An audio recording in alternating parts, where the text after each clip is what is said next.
Baik, bismillahirrahmanirrahim. Alhamdulillah wassalatu wassalamu ala Rasulillah wa ala alihi wa man wala. Kita lanjutkan kembali ya ikhwah pembahasan kita dari kitab tafsir Ayatil Ahkam, yaitu pembahasan tentang seputar tafsir dari ayat-ayat Al-Qur'an dan spesifik pada ayat-ayat ahkamnya. Nah, dari Muqarrar Jamiatul Imam, ya, kita tidak langsung masuk ke penafsiran ayat-ayat ahkam, tapi ada beberapa dars yang perlu kita pahami, beberapa poin yang perlu kita ketahui sebelum masuk dan mencoba menafsirkan ayat-ayat al-ahkam. Sekarang ini adalah pelajaran yang keenam tentang pembahasan seputar karya-karya tulis yang disusun oleh para ulama dalam bidang ilmu tafsir, terutama tafsir ayat ahkam. Apa bedanya tafsir dengan tafsir ayat ahkam? Kalau tafsir itu seluruh ayat Al-Quran ditafsirkan, ya itu kita kenal dengan nama metode tahlili, tafsir analisis. Dianalisis ayat per ayat, kata per kata dari surat Al-Fatihah sampai surat An-Nas. Nah, itu tafsir secara umum. Adapun tafsir ayat ahkam, berarti lebih spesifik. Ya, yang ditafsirkan hanyalah ayat-ayat ahkam saja. Ya, jadi tidak seluruh ayat-ayat Al-Quran itu ditafsirkan. Baik. Sekarang kita lihat di sini apa saja kitab-kitab tafsir yang telah disusun oleh para ulama ya dalam bidang ilmu tafsir secara umum dan ya, dalam bidang tafsir ayat ahkam secara khusus. Nanti kita akan kasih tanda di beberapa kitab yang antum harus hafalkan karena merupakan rujukan utama dalam ilmu tafsir. Baik, kita mulai. Ad-darsus sadisu al-mu'allafatu fit tafsiri umuman. Karya-karya tulis dalam ilmu tafsir secara umum. Wa fi ayatil ahkami khususan. Dan dalam ayat-ayat ahkam secara khusus, secara spesifik. Ashharul mu'allafati fit tafsiri umuman wa fit tafsiri ayatil ahkami khususan. Yang pertama adalah kitab tafsir Ibnu Jarir At-Tabari atau dikenal dengan nama Tafsir At-Tabari. Ya, judul lengkapnya adalah Jami'ul Bayan fi Ta'wili Ayil Quran. Ya, Jami'ul Bayan fi Ta'wili Ayil Quran. Ya, kata ayinya kurang di situ. Nah, ditulis oleh Ibnu Jarir At-Tabari. Ya, beliau merupakan ulama abad kedua atau abad ketiga. Metode penyusunan dari kitab Jami'ul Bayan ini adalah tahlili. Ya, metodenya adalah metode analisis. Maka setiap kata di dalam Al-Quran itu ditafsir semua. Dan ini merupakan salah satu kitab induk dalam ilmu tafsir. Bahkan para ulama mengatakan ya kitab-kitab tafsir lain itu ya adalah pengikut dari kitab tafsirnya Ibnu Jarir ini. Artinya dia adalah kitab rujukan utama. Baik, silakan dihafalkan judulnya itu. Nah, jadi metode penyusunannya adalah tahlili, ya, analisis, kemudian muqaran, yaitu komparasi. Jadi pendapat-pendapat itu dikomparasikan di situ. Ya, jadi dalam penafsiran ayat Al-Quran, sebagaimana kita bahas di pertemuan sebelumnya, itu kadang ada khilaf.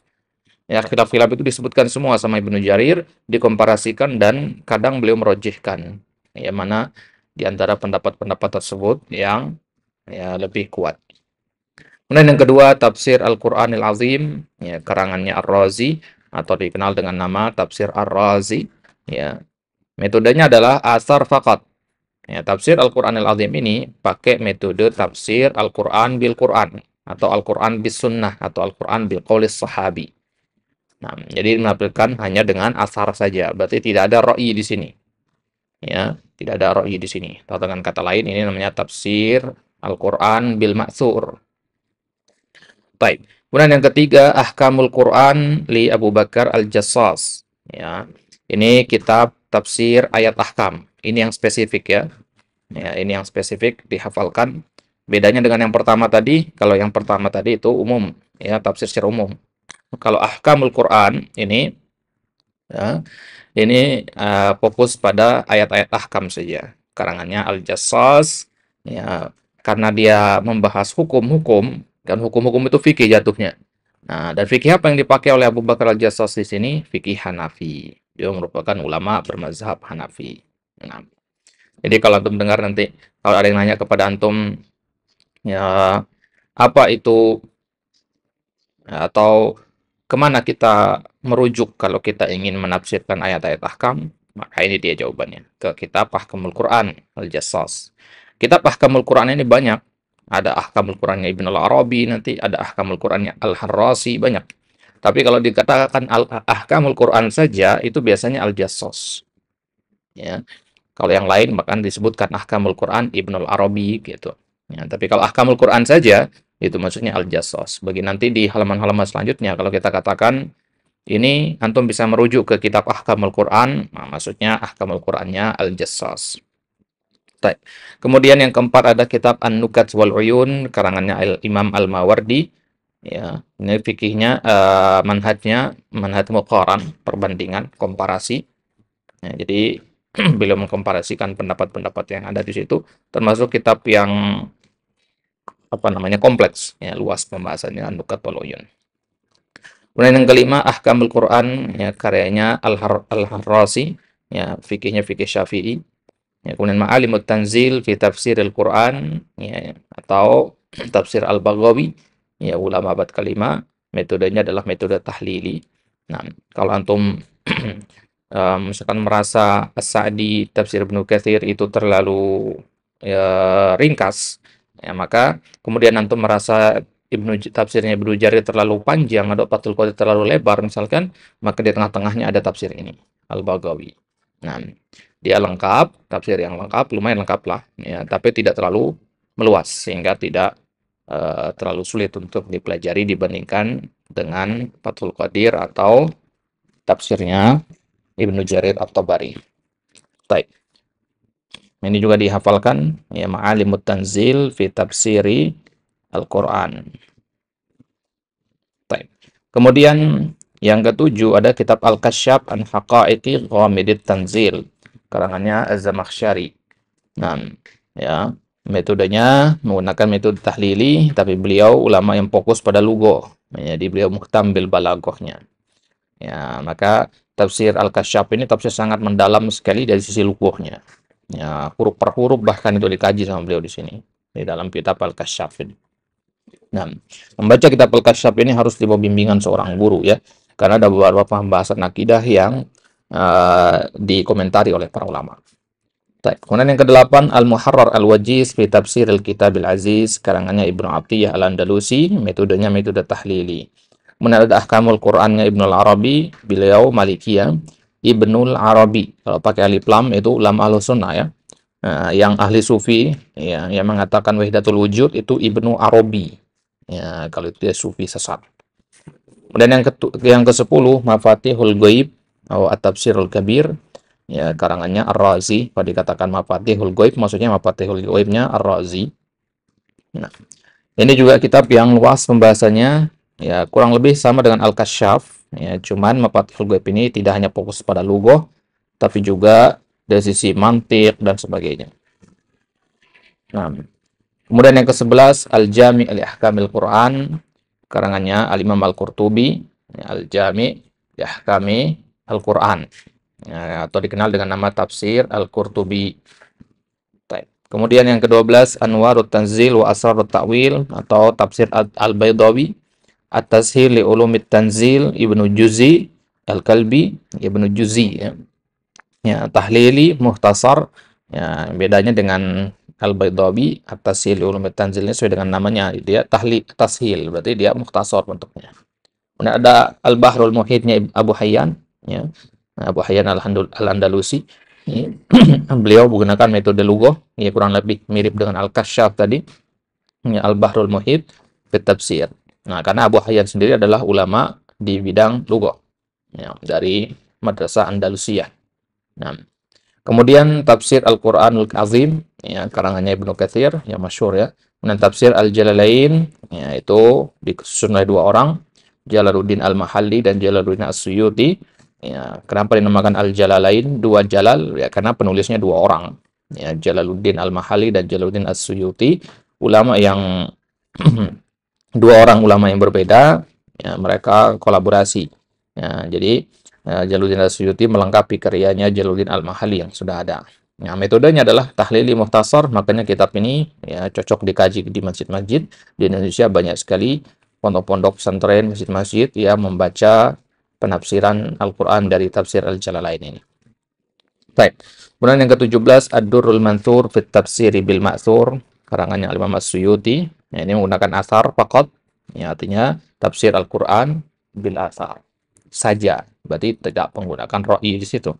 Dan Fathul Qadir, ya, fil jam'i baina fanni ar-riwayah, fil jam'i baina fannai at-tafsir, ya, ar-riwayah wa dirayah.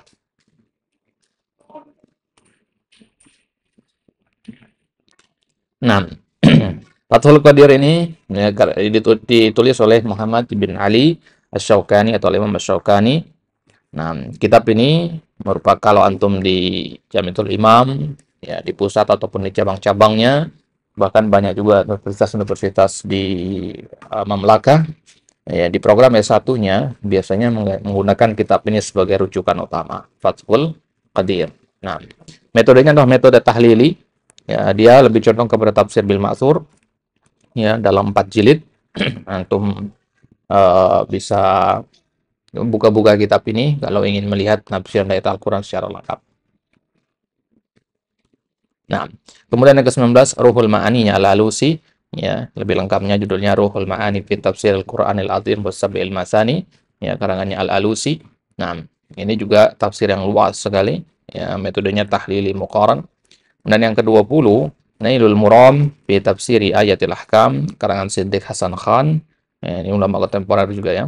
Ya, fikih am. Ya, ini metodenya fikih, ya, karena kan fokusnya pada tafsir Ayatil Ahkam. Ini salah satu rujukan juga selain tafsir Ayatil Ahkamnya Al-Jassas, Ahkamul Qur'annya Al-Jassas tadi. Dan fikih am, berarti beliau tidak intisab kepada satu mazhab tertentu, gitu. Kemudian yang ke-21, Taisirul Karimir Rahman fi Tafsiri Kalamil Mannan, atau kita kenal dengan nama tafsir As-Sa'di, ya, ijmali. Yang lain ini tafsirnya ijmali, global. Itulah kenapa tafsir ini cocok untuk pemula, ya, cocok untuk kaum muslimin secara umum, ya, tafsir ini. Jadi dia tidak membahas ayat per ayat, kata per kata, tapi ya ambil poin-poin pentingnya saja, ya, yang perlu diperjelas. Ya, tafsir ijmali namanya. Baik. Kemudian yang ke-22 ada, ya, kitab kitabnya Syekh Al-Amin Asy-Syanqiti, yaitu kitab Adwaul Bayan. Nah, ini dia pakai muqaran juga fi idahil Quran bil Quran. Ya, tafsir bil ma'tsur, tapi juga ada tafsir ayat ahkam di situ. Ya, tapi beliau tidak menggunakan mazhab tertentu. Kalau tidak salah, beliau ini bermazhab Hambali, ya. Nah, dia pakainya pakainya fikih am di situ. Baik. Baik. Kemudian ke-23, ya, tafsirnya Ibnu Asyur, ya, kadang disebutnya tafsir Ibnu Asyur, gitu, ya. Ya, judul aslinya adalah At-Tahrir wa Tanwir. Nah, itu hafalkan judul-judul kitab ini, ya, akhwati fillah. Ya, kenapa? Ya, karena kita belajar sebuah ilmu, kita tentu harus mengetahui rujukan kita kemana nantinya. Antum belajar ilmu akidah, antum harus tahu kitab-kitab dalam ilmu akidah. Antum belajar ilmu hadis, antum harus tahu rujukan antum dalam ilmu hadis kemana. Ya, bahkan dalam ilmu-ilmu dunia juga begitu. Antum kalau belajar ilmu fisika, kan harus tahu merujuknya ke karya ilmiahnya siapa, begitu. Ke papernya siapa, begitu. Ya. Tujuannya apa? Tujuannya adalah agar, ya, kita berpikir, ya, apa yang kita sampaikan itu, ya, selalu dalam kerangka ilmiah, ya, tidak asal bunyi, ya, bukan omongan kita sendiri, tapi hasil dari penukilan dari karya-karya para ulama. Nah, ini adalah ummahat kutubut tafasir, ini adalah induk dari kitab-kitab tafsir. Kalau kita ngomong kitab dalam ilmu hadis, induk-induk dalam kitab dalam ilmu hadis adalah Sahih Bukhari, Sahih Muslim, Kutubut Tis'ah, ya. Nah, kalau induk dalam kitab tafsir, inilah dia, ya, kitab-kitab yang kita baca barusan. Baik. Kemudian ada mulakhas di situ, ya, ringkasannya. Nah, untuk bisa baca sendiri nanti. Nah, ini dia pembahasannya, ya, singkat saja, hanya pembahasan judul-judul kitab itu. Insyaallah taala di pertemuan selanjutnya kita masuk ke ad-darsus sabi, Pelajaran yang ketujuh, pembahasan tentang al-masail al-mushtarakah baina ulumil Quran wa usul fiqh. Sebagaimana kita katakan bahwasanya ulumul Quran itu erat kaitannya dengan ilmu usul fikih juga. Nah, sekarang apakah permasalahan-permasalahan dalam ilmu ulumul Quran yang ada juga pada ilmu usul fikih? Itu insyaallah taala akan kita bahas di pertemuan selanjutnya. Wallahu taala a'la wa a'lam.